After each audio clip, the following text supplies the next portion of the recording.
ঢাকা বিশ্ববিদ্যালয় ক্যাম্পাসে বহিরাগত ও ফুটপাত দোকান মুক্ত করার নামে গভীর রাতে এক বৃদ্ধকে লাঠি হাতে মারধর ও শাসানোর অভিযোগ উঠেছে ডাকসুর সদস্য সর্বমিত্র চাকমার বিরুদ্ধে। একটি ভিডিও ইতিমধ্যে সোশ্যাল মিডিয়ায় ছড়িয়েছে। সোমবার গভীর রাতে ঢাকা বিশ্ববিদ্যালয় কেন্দ্রীয় ছাত্র সংসদের এই সদস্যের এমন কাণ্ডে সমালোচনা মুখর হয়েছেন অনেকে।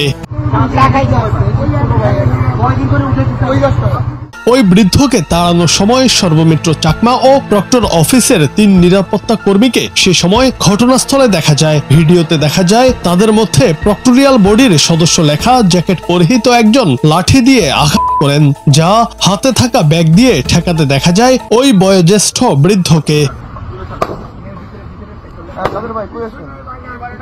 শহীদুল্লাহ হলের সামনে সোমবার রাত 3:30টার দিকে এই ঘটনা ঘটেছে বলে মঙ্গলবার রাতে নিশ্চিত করেছেন প্রক্টর অফিসের নিরাপত্তা কর্মীদের প্রধান ইউসুফ হারুন।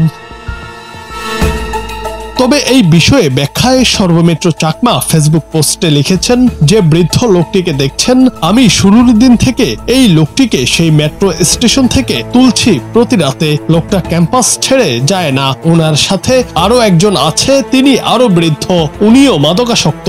এই লোকের কাছে এর আগে একবার গাঁজা পাওয়া গিয়েছিল। এই টাইপের লোকগুলোকে তোলা অত্যন্ত কঠিন। তিনি জানান তার চাওয়া ভবঘুরে ও পাগলমুক্ত ক্যাম্পাস গড়া। তবে তার এমন কর্মকাণ্ড সোশ্যাল মিডিয়ায় ছড়িয়ে পড়তেই নিন্দার ঝড় উঠেছে। ঘটনার ভিডিও ও ছবি নিয়ে পোস্ট করেছেন অনেকে। মন্তব্যের ঘরেও তাকে করা হয়েছে তুলোধুনো, আবার অনেকে তার প্রশংসাও করেছেন। আমি মনে করি জাতীয় রাজনীতি আমাকে পাওয়ার মতো যোগ্যতা রাখে না। বাংলাদেশ যদি প্রস্তুত থাকে আমাকে প্রেসিডেন্ট করার, বাংলাদেশ যদি প্রস্তুত থাকে আমাকে মহান সংসদে আমাকে স্পিকার হিসেবে পাওয়ার, বাংলাদেশ যদি প্রস্তুদ থাকে আমাকে স্বরাষ্ট্র মন্ত্রণালয়ের দায়িত্ব দিতে পারবে এমন, বা পররাষ্ট্র মন্ত্রণালয় দিতে পারবে, তাহলে সেক্ষেত্রে আমি ভেবে দেখব। জুনায়েদ আহমেদ, বাংলা টিভি।